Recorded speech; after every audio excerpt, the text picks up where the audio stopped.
Ever since, I was real young, I always wanted to be a cowboy. The first time I got to throw my leg over a horse and really let one run loose in some open ground, it was an experience that was really fulfilling to me, spoke to me. I grew up in a military family. My dad was a career officer. I lived in many places in all different parts of the country. In fact, I lived in Europe for 3 years, and I graduated high school in Madrid, Spain. My dad was stationed there. And so after I started rodeoing when I was about 16, I started riding bulls and bareback horses, and rodeo was my first real love and passion. And so when I finished high school, I picked out a college, and the college I picked out was Casper College in Casper, Wyoming. Wyoming was a cowboy state, and I heard what a great rodeo team they had, so I decided to come out west. I was 18 years old when I arrived in Wyoming, and I didn't know anybody here, but when I first arrived, the country just seemed like it was part of me, and I belonged here. And I've been living here ever since. Anytime you combine adrenaline and joy together, it becomes an addictive cocktail. And bull riding, there's a lot of adrenaline in bull riding. Bull riding was one of my favorite events, and now my son JC, who he's found that same desire. He's a professional bull rider in the PBR, and I'm real proud of him because he's chasing his dream and he's trying to follow his passion. But the biggest drawback of riding bulls is the danger involved. It's just not a matter of you're going to get hurt, it's just when and how bad. And rodeo is a rough sport. While rodeo was a passion for Chris, his life was to take another course, one which eventually led into the world of fine art. I rodeoed for several years, and rodeo is a hard way to make a living, and I really had a hard time financially, and I had several injuries, so I quit rodeoing, and I worked in the Wyoming oil fields for about 9 years. But during that time, I felt something was missing in my life. So I started sculpting, and I just kind of came onto sculpting by accident. I went to, there's a famous sculptor by the name of Harry Jackson. A friend of mine was a caretaker of his place, so I went to his house one day. We were out there, and I was just mesmerized by the beautiful sculptures that were in the house. And I thought, maybe I could do something like that. It was something that just a little spark inside me. So I came back home, and I went down to the art store, and I told him I wanted to be a sculptor, and I bought a bunch of supplies, and I just started sculpting. The first sculpture I ever did was in 1980, and I did a sculpture of a bull rider. It was called Spinning and Winning, and I entered it into an art show in Cody, Wyoming, and I won first place with it. It was then and there that I decided I knew what I wanted to do with the rest of my life. Chris's art covers a wide range of subject matter, in part because of his diverse interests. But also, he finds that to do a sculpture well, it helps to have a strong feeling or attraction to the area, which also makes the work more creative and enjoyable. I don't put any limits on my subject matter because I don't want to put any limits on myself, and to really sculpt something and put a motion and life into it, you've got to be excited about it. So the subject matter needs to really stimulate you to do your best, I believe, and that's what I try to do. I mean, most of the work I do it's not commissioned work. It's work that I want to do for myself. It's work that means something to me. The thing about sculpture that I love is that it's three-dimensional. It's like life itself.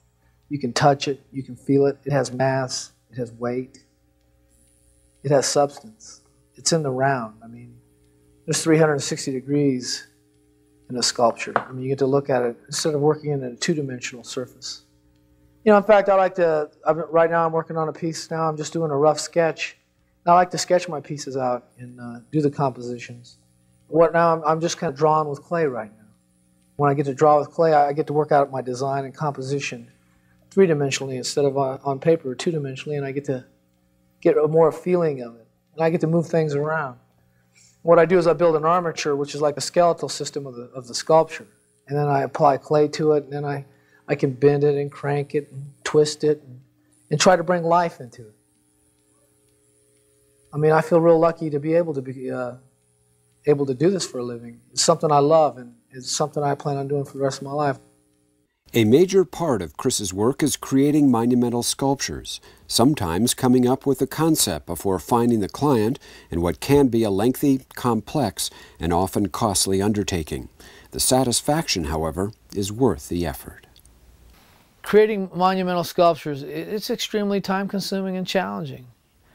When I first started doing large monumental works, I would never take on these jobs and think about the amount of time, effort, and expense that would go into them. I knew that those things were secondary. They never were as important as creating the work and finishing it. Because I know no matter how big a project or a sculpture is, that if I stand in front of it with a tool in my hand long enough, I can get it done. Because one of the great things about public monumental sculpture, you know, especially as an artist, is I get to share my work with a wider audience. And as an artist, it's extremely rewarding to know they will be standing in the sun long after I'm gone for future generations to experience and enjoy. The first large monument Chris made was dedicated to the memory of champion bull rider Lane Frost. It also presented his greatest challenge. The Lane Frost project, it probably brought out the very best that was in me, I think, you know, and it's always going to be a very special piece to me. I had a lot of hardship, you know, doing the sculpture. Every time I got a no, I tried to turn it into a yes. Every time I was just getting a head of steam going, something would come along and knock me down. I remember when I first started on the sculpture, my dad became ill and died. And, you know, I was really depressed at the very beginning when I started to do the actual monument. And then just as I was finishing up the monument in March of that year, we had a clay heater short out that was warming up the clay, because I used 1,600 pounds of clay on the Lane Frost monument. The clay caught on fire. It's an oil-based clay, and it burns really thick, so my room was full of thick black smoke. And I was having a hard time breathing, and I woke up, and I called 911. I had to jump out of a second-story window, and the monument got severely damaged in the fire. In fact, all my monumental sculpting tools were destroyed. Most of my reference material was all destroyed. I'd lost some of Lane's artifacts. I felt bad about that. But you know, the next day, the fire department came, put the fire out, and assessed the damage. And the next day, I ordered more clay and more sculpting tools, and kept at it because I had a goal to make, and I was committed to it. So I went on with the project, and I finished it on time. In fact, I delivered it 1 week before the dedication. I finished it. We set it in place. And that piece is always going to be special to me just because of it seemed like all the things that I went through. I think it brought the best out in me. And I think that's what people are all looking for, something that'll challenge them. I mean, if it was easy, what's the sense of doing it? These outdoor monuments are a testimony to the enduring quality of Chris's art. You know, and I love doing monumental sculptures. I've done a lot of them, and one of them that's real dear to me is the Ring of Peace. It was a sculpture that I did, really, it came about from the Matthew Shepard tragedy, and it's dedicated to him. And his mom's become a good friend of mine, and she called, and in fact, it's the first sculpture I've ever actually had that came to me in a dream. And I had a pencil and paper by my bed, and it was at 4:30 in the morning. I woke up and I sketched that sculpture because it was the first time I'd really done something so different. And I wrote a poem about that piece, and I sketched it out, wrote the poem, and I went back to sleep. And I woke up the next morning and I remembered it. It was there on that paper, on that drawing I did. And that's how that sculpture came to me. I'm really proud of that piece. The Joy of Life is a commission that I received. It's a mare and a colt, you know, running and just being full of life and the exuberance and happiness. Like when you ever go out and see a newborn colt, if that doesn't put a smile on your face, then you're a hard man. Because if I ever see colts playing around here, I just stop by the side of the road and they'll come up to the fence and nuzzle on you, and I don't know, it just feels good. But the subject matter that, I mean, I do a lot of what is called Western artwork, but I really don't see it as Western artwork. I mean, it's a subject matter that appeals to me and fits into that kind of a category, but really, it's timeless qualities in art. I mean, man's struggle against the environment, man's struggle against a beast. I mean, these are art subjects that have been handled throughout the centuries. Whenever I'm doing a sculpture, you know, I try to tell a story. You know, I think that's the best art, is if you can tell a story. And usually the better the story, it seems like the better the art comes out. So I always try to tell a story using design, composition, you know, the flow of the sculpture and the rhythm, but I also like to think of the titles that can really enhance a sculpture too. So I always I think about my titles before I do the sculptures, and sometimes I come up with titles before I come up with the sculpture. Like, you know, what goes around comes around. I've always heard that saying, so I wanted to do a sculpture of what goes around comes around, and it has to do with a cowboy. He's out in the range, and he's roped this big rangy bull. It's got him with his cows. He didn't quite tighten his saddle enough, and now that bull's hit the end of the rope, and he's going around a tree and coming back at him, and the saddle's starting to slip, and he doesn't know whether to hold on to his dallies or let go. Whatever's going to happen is going to be a big wreck. Another great story, I think, is Cold Beans in a Wet Saddle. I just love that title because, you know, I don't know if you've ever ridden in a wet saddle, but it's not much fun. And the story goes that, you know, this guy's been out working all day and he's got to stop to eat lunch, but he can't start a fire to warm his can of beans up, so he just opens them up, sits on a rock, eats his cold beans, and then he's going to swing back into a wet saddle and finish his day's workout. And that's the cowboy way.